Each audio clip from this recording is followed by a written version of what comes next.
大家好，我係心齋，讀莊子學會相處之道，活喺必須小心翼翼先能夠保存己身嘅職場或者係複雜嘅人際網絡裏邊，究竟應該審時度勢迎合群意，抑或有所堅持敢於進言，定係懷抱老莊勇於不敢精神，尊重每個生命嘅特殊性，喺錯綜複雜嘅人際網絡裏邊，試住設身處地學習如何用心。莊子挑最艱難嘅時局、最難應付嘅對象，為我哋具體說明有效溝通之道同埋心情安息之方。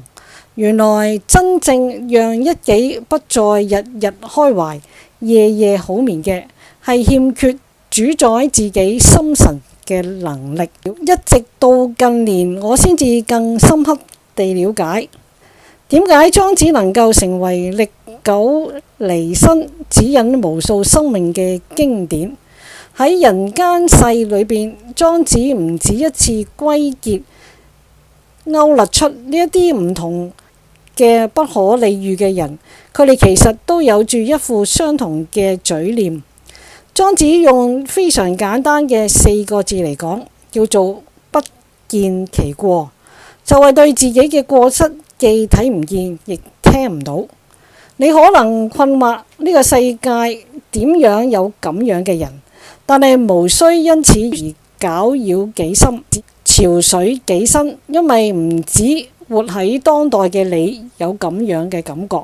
從古至今，不論係古代嚟自忠臣嘅諫言，或者係當代已經匯聚成80萬公民嘅吶喊，總不乏無動於衷嘅執政者。我哋會向莊子請益嘅係，面對不可理喻如斯嘅巨大身影，渺小如你我一介平民百姓，究竟應該點樣自處？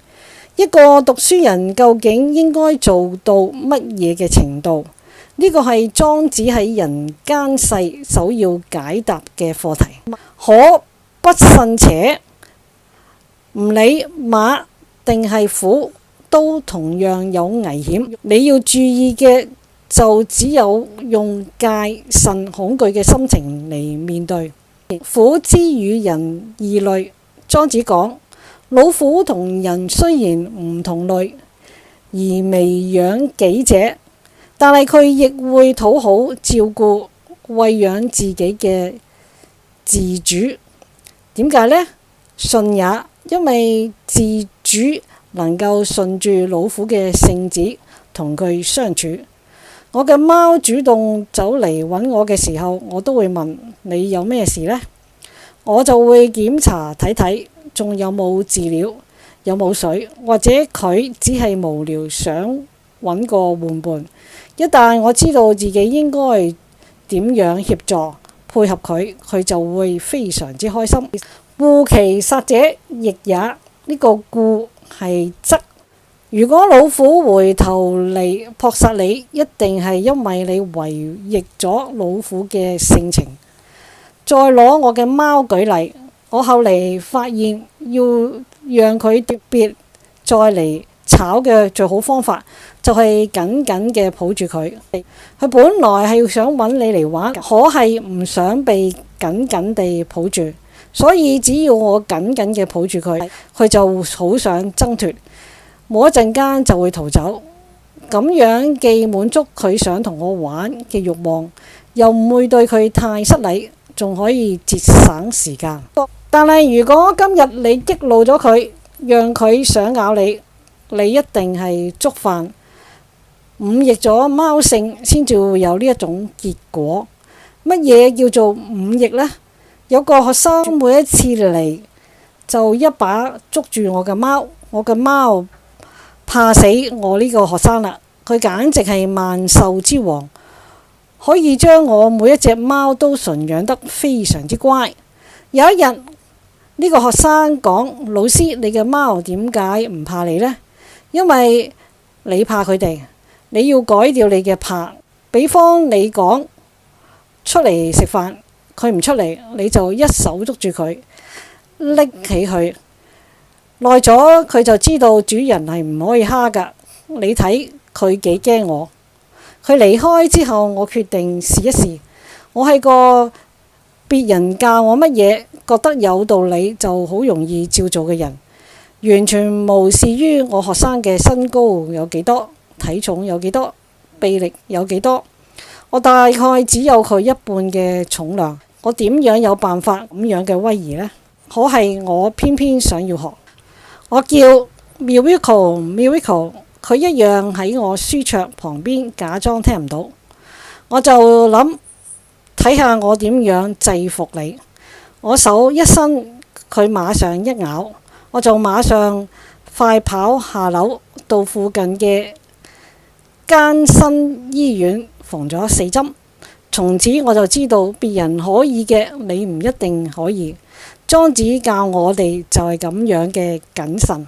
所以若想讓自己嘅心情隨時保持良好，就唔好一直自找罪受。如果唔想找罪受，就要喺最適當嘅時機做適當嘅事，唔好邊個壺唔開攞邊個壺。我有個學生中意咗一個女孩，追咗一陣，好唔容易先交往，可係後嚟佢女朋友就離開啦。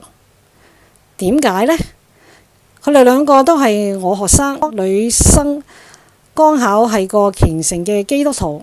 佢有一日跑嚟向我告狀，佢明明知道我係基督徒，可係每日睇到我就講傻啦，你唔知道上帝死咗嘛？呢個佢唔係故意要滅虎鬚嘛？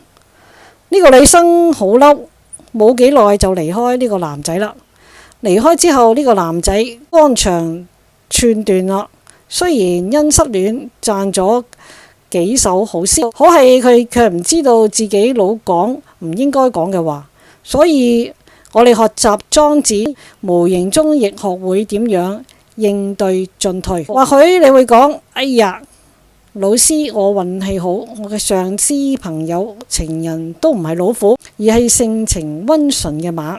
嗰個養馬人平時點樣侍候佢心愛嘅馬呢？莊子描述得非常之具體生動。夫愛馬者，以康勝始。養馬嘅人愛惜馬嘅程度，到咗特地攞足製嘅羅漢嚟承接馬嘅糞便。咁馬尿呢？以鎮勝溺，亦要攞一個巨大嘅蚌殼嚟承接。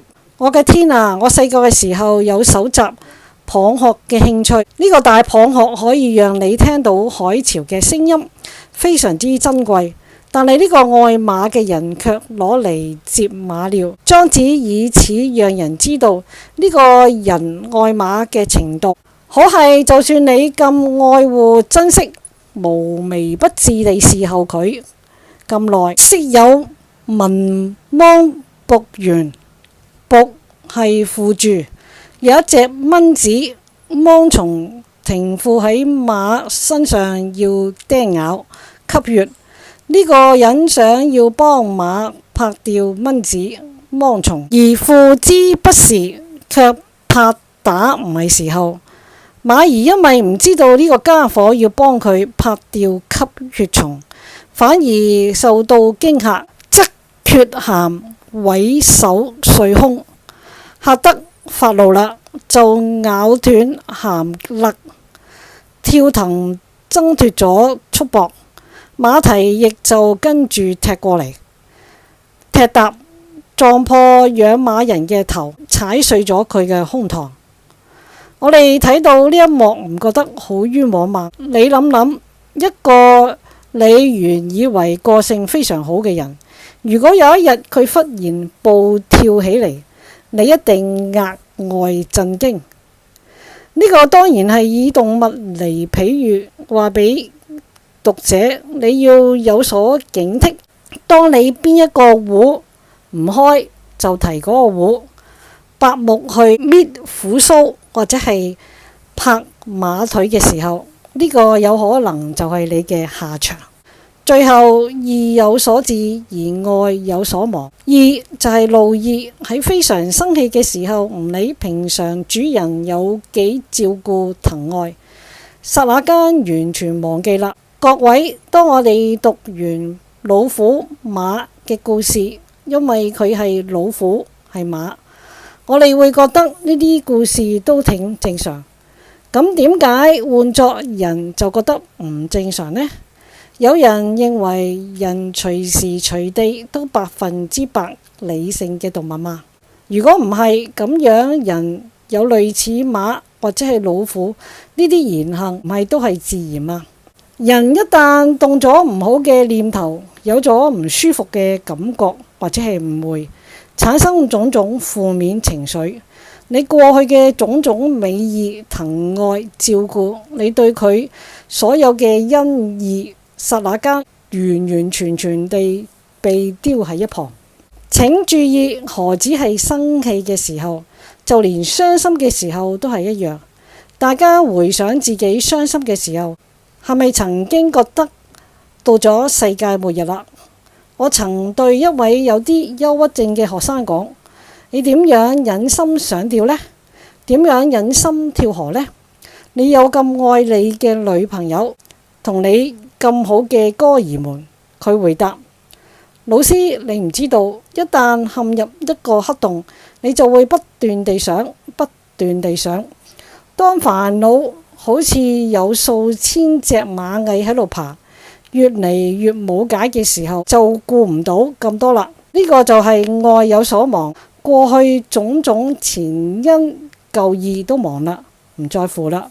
而家喺度講嘅係嗰匹溫順嘅馬，但我哋回想睇睇自己嘅上司、朋友、情人，係溫順如馬定係兇猛如虎呢？